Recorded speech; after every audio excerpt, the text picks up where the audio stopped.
When the call came, she'd figured out enough that she'd been expecting it for a while. There had been an air of distance, rather than quiet interference from her superiors. Like her actions were being watched. Radio silence. Were they going to ask Dr. Sophia Light about Site-41? Her pride and joy buried in the freezing wilderness? About one of her projects? About Erdenet even? The meeting was arranged in a small, well-lit antechamber in the depths of the Svalbard site, with Light's assistant Voss watching and taking notes. The council member 7 was a tall woman with deep brown skin and a fishtail braid. She also wore a teal skirt suit that looked like it was bought at a value village in the 80s. Light had to adjust her understanding of reality to account for this fact. If she can't wear that, who else can? Thank you for meeting with me, Dr. Light. Likewise, I wouldn't refuse. 7 smiled a lot, and it was nothing but teeth. I've come on behalf of the council to ask for your thoughts on some recent matters. You've had a storied career thus far. More objects under your care reclassified as explained than any other research director, if I recall. Not by me directly, but yes, I've heard I hold the record. Nobody else has really focused on that. Haven't you said something to the effect that the ultimate goal of the Foundation should be to explain everything? Light grimaced. Not quite. Even I don't believe that every single anomaly has a reasonable explanation. I've just said that while the main priority of researchers is necessarily aiding containment, we also have a responsibility to the Foundation and the world to increase our overall ability to explain reality. Raise the scientific waterline, I suppose. Oh yes, that's much less ambitious. Light shrugged. Anomalies are part of reality. Most research seems to ignore the fact that any effort to make them go away and conform to normal science is fundamentally flawed. The anomalies are already here. Interesting. Several seconds ticked by. Light asked, "What did you want my thoughts on?" "Well, you've seen the documentation. You were around for some of it. What did you think of Mobile Task Force Omega-7? This was not the tack she was expecting. Light considered, kind of a clusterfuck. It was a bad idea, extremely. They say hindsight is 20/20. Hindsight bias is a factor. I still wouldn't have planned it that way. What would you have done? Gotten rid of Abel. What else? 7 smiled. Decentralize them having to travel as a unit, increased response times, reduce the burnout rate from training, and move leadership into a hierarchy within the unit. Flexibility is more important than strict order." She paused. She'd never been good at reading people, but saw Vox's service dog bark and jump into his lap, reacting to some sign of his anxiety. This alerted Light third hand that something was wrong. 7 was really smiling. "Voss," said Light, "if you need to leave, go ahead." "It's fine," said Voss. "Keep going," said 7. "Excellent points." "What do you want?" asked Light. "Director, we're reopening Pandora's box. A similar task force, Alpha 9 Last Hope? We'd like you to be the director." Permission to get some of whatever command was on when they made that decision. That doesn't sound at all controversial. It is, it will be, but it is proceeding. When possible leaders were discussed, your name came up. Time seemed to slow down. Light's eyes went a little distant. She started thinking very, very quickly. Who else? We asked Lament first. Another senior operative with an impressive track record. What did he say?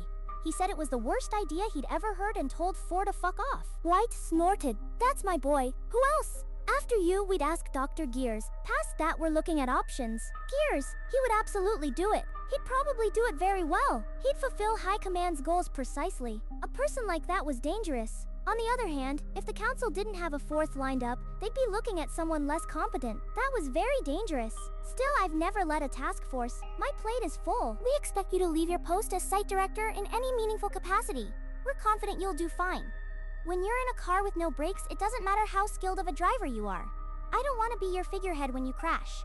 We don't intend to crash. We're changing things up. You'll have autonomy, resources, whatever you need. Traditional methods are failing to keep up with the influx of anomalies worldwide. Things are getting worse, Director, and we don't want to lose the progress we've made. The world needs Alpha 9. "Excuse me," said Voss. He stood up and unsteadily left the room with Mango in tow. Light looked at 7. "You're serious? As the body's in the wake of a containment breach. Are you my O5? 7 blinked.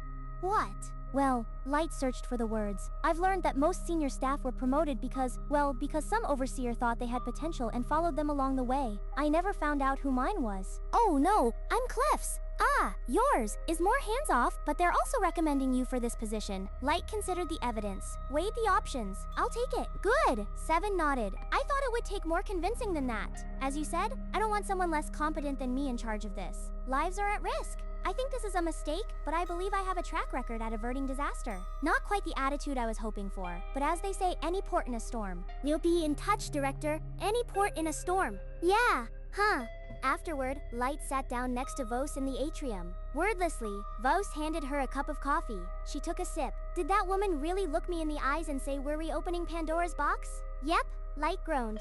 I don't know how they take themselves seriously. 3 days later, the most urgent administrative duties were reassigned. The suitcases were packed and the office cleared out. One of the more familiar-looking suited council representatives had been hanging around the Svalbard site and reviewing preliminary details about the task force. Seven herself flew off shortly after their meeting. The fluorescent bulb in the meeting room flickered, barely perceptibly. Sophia Light tried to ignore it, closed her eyes. She'd be out of here soon enough. Protection, she said. I don't want my name attached anywhere to this. Don't want to be traceable. Don't want anyone connecting my file to this. In the Foundation or outside it. That's not going to work, Director. Every group of interest out there with a gun is going to be out for blood once this goes live. I need protection. You do, agreed the suited council representative, but Alpha 9 won't be seen as a hopeful act within the Foundation. People need to know that someone they've heard of and respect is in charge. They do actually have to see you doing it. Fuck! Can you at least keep my name out of it until it goes live? That seems doable. Alright, guards then? Well-trained, diverse skill set, highly loyal, maybe a Pope Mobile? If I have to be a target, I'd prefer not to be an easy one. I find dying suboptimal, personally. The representative, to their credit, kept a straight face. You will have access to our resources? Guards, absolutely. An anomaly-derived personal defenses. I know Command has their own. You're their representative, you probably have them. Well, I want some too. New designs. I assume you have ideas already. Yes, so did your predecessor. You'll find more in the file. Light frowned, running her fingers over the yellowed folder and its peeling label. General Bowie? Is he my predecessor? Technically, the representative shrugged. Matter of definitions, symbolically maybe. With naming the task force Alpha rather than Omega, he's not anyone's predecessor. Lastly, she thought, she wasn't commonly sentimental, but power is just the ability to make uncommon things happen. I want a layover. They groaned. Right now, Command doesn't like to be kept waiting. The task force has been shelved for 9 years. They can wait another 6 hours. Where? Site 14. Have a few last goodbyes before I drop off the radar indefinitely. They won't be happy about this. If I had to be happy about everything I did, I'd never get anything done. Work with me here. I'll see what I can do. That all. For now, thanks, Jay. See you around. She met Vox on the surface, waiting with their bags by the runway. He was bundled in a parka and throwing tennis balls for Mango. She warned him the flight had an unexpected layover, told him that he could keep himself busy. Then she fished out her cell phone and dialed an old contact. The other end picked up before the first ring finished. Light drummed her feet on the ground. Hey Troy, it's Sophie. Still kicking you? Yeah. Listen, I know it's last minute, but I have a flight that's stopping in 14 for a few hours. I wondered if you could free some time up. Vox mouthed to Mango. Sophie? Yes, that sounds great. Yes, plane's on the way. I can't talk for long. I'll call you once I'm there. Light smiled. You too. She hung up. It's a nice day, said Vox. It was as far as days go in Svalbard. Chilly, but sun bright on the tundra meadows and rolling rock hills. She supposed she'd add the cold and quiet site to the list of places to miss. Vox was still watching her. What? She asked. Why did you take it, the position? It's strange that they offered it to you. They say that in the entire universe. Not one unusual thing has ever happened. Lightite. That's bullshit. Light cracked a grin. Arguably, in this instance, I know that High Command has had some kind of interest in me since very early in my career. Used to think I only got promotions because people thought I was either with the Olympia project or related to Bright. But that's not true. There's something else. Is this why you're not worried that they're going to shoot us if this plan fails? They'd only shoot me. She sighed. Vox, when she offered it, I wasn't sure. Imagine you believe in nuclear power. You can't support it outright because it's politically taboo. For inane bureaucratic reasons, but you've seen that it can supply humanity with cheap energy, pure water, food, health, opportunity. But it's dangerous, ventured Vox. Of course it's dangerous, but you strongly suspect it's less dangerous than the alternative, not using it. You just can't convince anyone to try it. Then, she continued, imagine the government puts you in charge of its nuclear weapons program. Oh, what else could I do? She leaned back, staring out at the tundra. Vox nodded. You sure nobody's going to try to kill you? Someone will, almost assuredly, but not Command. Like I said, they like me, although I have no idea why. Above them, a whining engine indicated that their ride was inbound. Vox whistled Mango back to him, clipped on her leash. But, said Light, I intend to find out, and then I intend to make use of it.